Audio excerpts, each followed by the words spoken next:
So, what happens when the waking Chinese lion meets the moving African lion? That's the powerful idea we're going to dig into today, taken from the book China and Africa in the 21st Century. It argues that the continent is at a truly historic turning point. This single quote from the book's preface, it really sets the stage, doesn't it? Now, we've all probably heard about the waking Chinese lion, but what's so fascinating here is this idea of the moving African lion.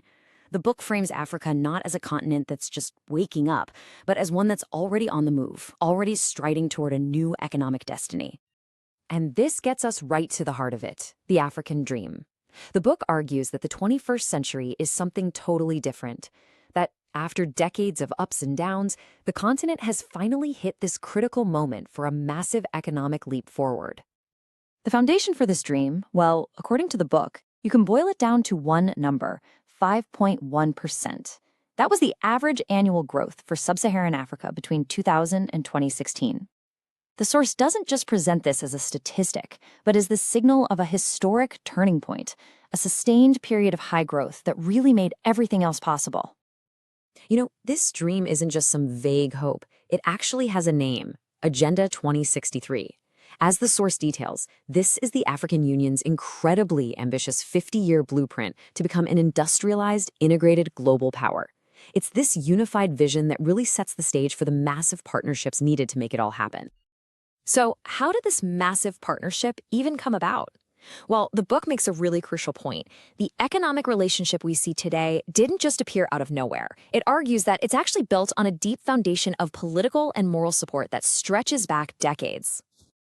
And you can see that evolution right here on this timeline. It all started with support for liberation movements back in the 50s, and it was really solidified in that pivotal 1971 UN vote, where the source notes African nations were absolutely key to restoring China's seat. That political solidarity then morphed into a formal economic partnership with FOCAC in 2000, and ultimately into this big vision of a community of shared destiny. This quote from Mauritania's founding president just perfectly captures the sentiment the book describes.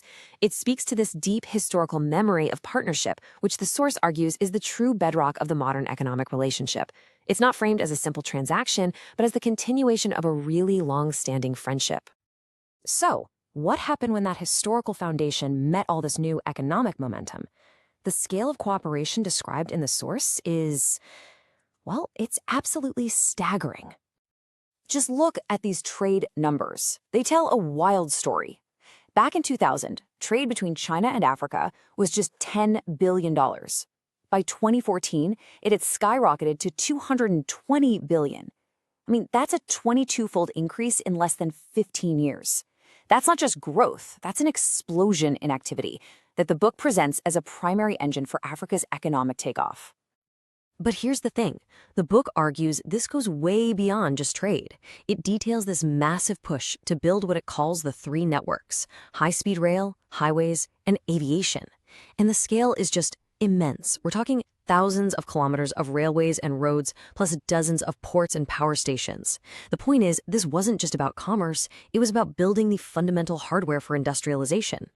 Okay, so these are huge continental scale numbers, and they can be hard to wrap your head around. To make it all feel more concrete, the book does something really smart. It zooms in on a single case study, Namibia. It uses this one nation story to show how that grand vision translates into real-world projects and real-world impact. And for Namibia, the story begins in the exact same place, with that deep historical connection.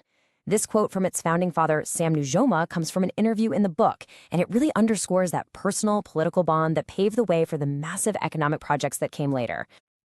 And this is where you see how one single project is framed as a national game changer, the Husab uranium mine, China's largest single industrial investment in Africa. The book provides some incredible figures on its projected impact. Think about this. Boosting Namibia's entire GDP by 5%, creating 2,000 permanent jobs, and increasing national exports by a fifth, is presented as a catalyst for the whole economy. And it's not just about the economic data, right? The book really hones in on the human impact, with quotes like this from Namibian President Hage Geingob. This connects that massive investment directly to the lives and hopes of ordinary people, framing it as a project that delivers on a social level, not just a financial one. From there, the source kind of zooms back out. It argues that this entire partnership isn't just about money and projects. It actually represents a fundamentally different philosophy of development. So the book then draws this really sharp contrast between two development philosophies. On one side, it portrays what it calls the American model, which it says is focused on exporting political values, and it claims Africa's biggest need isn't American-style democracy. Then, on the other side, it presents the Chinese experience as a practical alternative that provides solutions without imposing political models, summed up by this simple principle: if you want to be rich, first build a road. And this slide illustrates another huge piece of that philosophy. The book argues the goal is sustainable development, not dependency. It uses the old principle of teaching a person to fish and then backs it up with hard numbers: tens of thousands of African students in China and tens of thousands more in technical training, all aimed at long-term knowledge and skill transfer.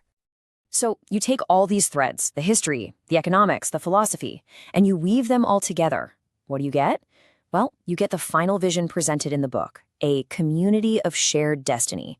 It's all built on this idea of South-South cooperation. That is, partnerships between developing nations in the global South aimed at mutual growth and really reshaping global dynamics. And that really brings us to the final big question posed by this whole narrative. The model of partnership laid out in the book is undeniably ambitious, and it leaves us to wonder, as these two lions move forward together, what will this new era of South-South cooperation truly mean for the 21st century? Thanks for joining us for this explainer.